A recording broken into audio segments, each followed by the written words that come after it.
You want to start your own Norse Pagan altar? Good. But let's get one thing straight right out of the gate. It's not required. You don't need an altar to be a heathen. You don't need a shelf full of statues to speak to the gods. Your devotion, your actions, and how you live your life carry far more weight than a physical space ever could. That said, if you're ready to create a place where your spiritual path feels grounded, personal, and alive, well, then this is your ultimate guide. In this video, I'm going to walk you through everything you need to know. What an altar is, how it's used in modern Norse Pagan practice, the kind of items you might include, and how to make it completely your own. Whether you live in a house, an apartment, a shared room, or out of a van, there's a version of this for you. No dogma, no rules, just options, examples, and ideas that can help deepen your connection to the divine, to your ancestors, and to yourself. Because this is how to heathen.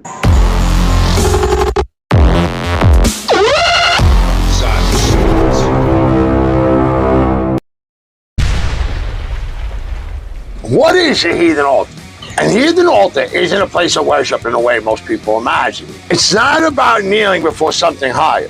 It's about standing in alignment with your gods, your ancestors, and the land around you. In Norse paganism, a sacred space is carved out with intention. It's where the old ways meet your modern life, where you acknowledge the forces that shape your world and your spirit. By the way, do you remember that room I moved into? Well, me and Hopi got the room next door and transformed it into theirs.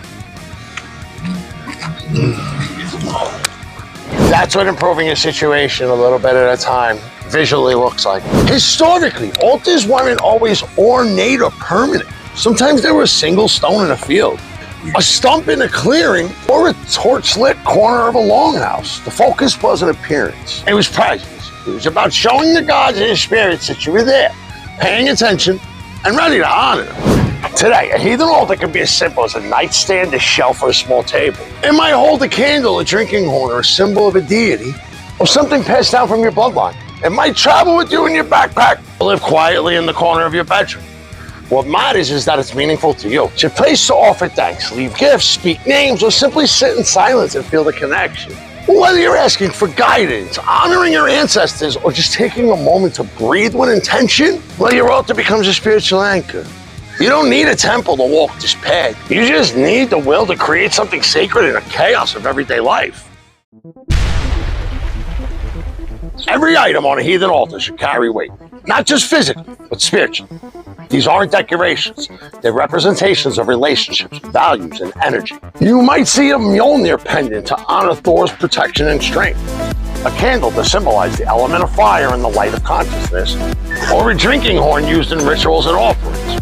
Some altars hold bones, stones, or runes, each chosen with intention, each linked to something deeper. You don't need to follow anyone else's template. Your altar should reflect your past, whether it's a hammer for Thor, a plaque for Odin, or a photo of your grandmother. Every object should have a purpose and a story behind it. There's also power in simplicity. You don't need an overflowing shelf of relics or a cluttered space trying to impress the gods. In fact, the more personal and intentional your items are, in my opinion, the more powerful the altar becomes. A smooth river stone you picked up on a hike can hold more meaning than a mass-produced trinket from Etsy. A handwritten poem or a drop of your favorite meat or beard oil can say more than expensive statues. It's not about cost, it's about connection.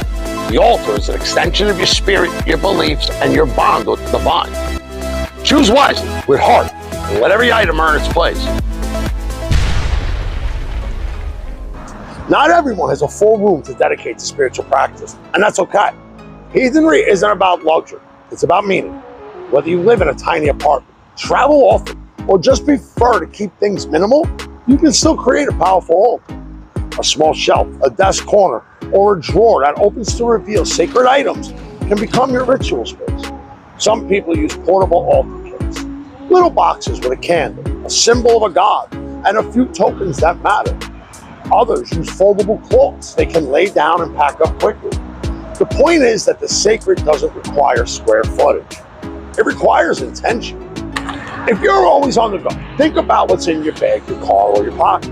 Smooth stone, a small vial of mead, a pendant, or even a travel room set can serve as an altar wherever you are. Your dashboard can become a shrine on wheels. A picnic bench in the woods can be a makeshift fee if the moment feels right. What matters most is that you claim space, even for just a few minutes, to honor your gods, ancestors, in the land. The gods don't care about polished wood or ornate carving. They care that you remembered them, that you paused with reverence, and that you made room for the sacred, no matter where you are. And before we keep going, if you've been looking for a way to walk this path with more wisdom and more community, I got two things for you. First, check out my book, The Modern Hobbleman. It's a raw poetic take on Odin's wisdom, rewritten for the modern warrior. If you're trying to level up your mindset, build discipline, or just walk a little more honorably each day, this book will slap you in the soul parts. And second, join the How to Heathen Hurt Discord. It's not just a chat room, it's a digital hall.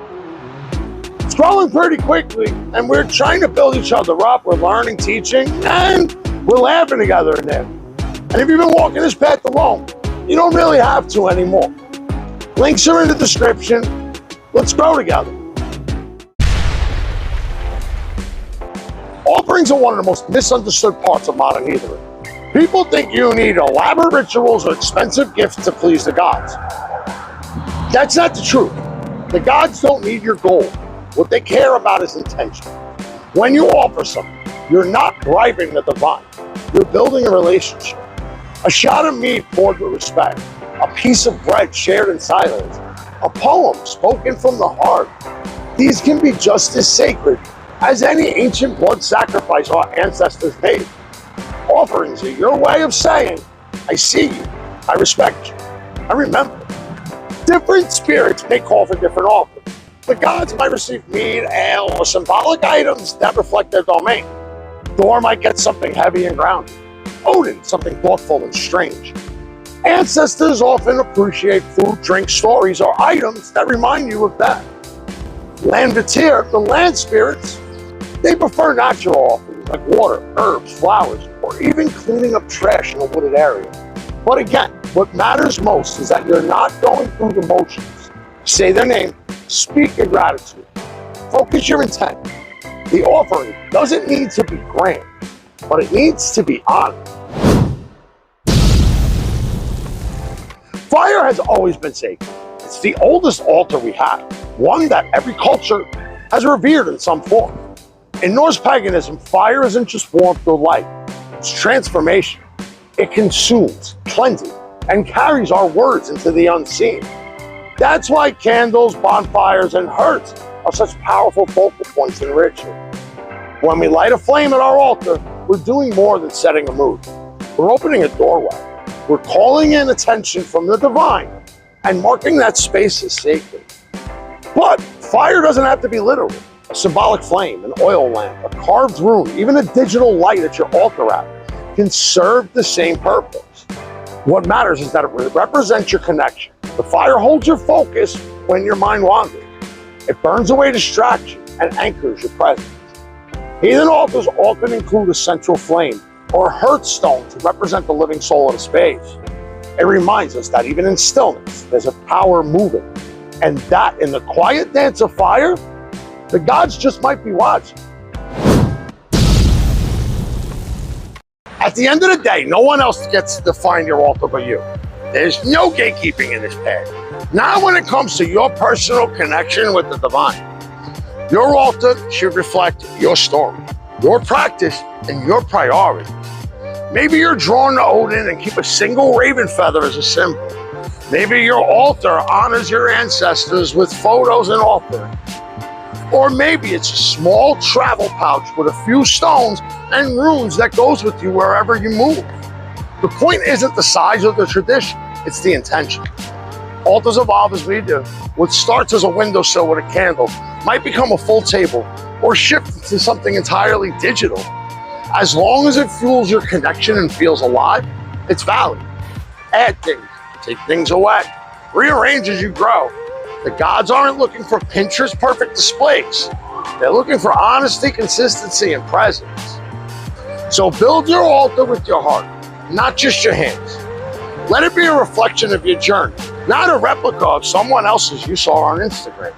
So if this video helped you or inspired you to take that next step in your spiritual path, do me a solid. Like the video, drop a comment to share how you set up your altar or what you're thinking about including one if you're going to build one.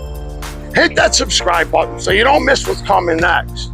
We've got deep dives on rituals, runes, and the real stories behind the gods.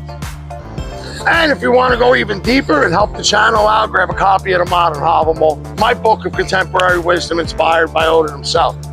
It's raw, real, and written for heathens walking the modern path. And if you're looking for a community where you can ask questions, share your journey, and connect with other serious Norse pagans, join the How to Heathen Discord. Links in the description. Thank you for walking this path with me. Keep improving, keep growing, and until next time, stay fucking savage.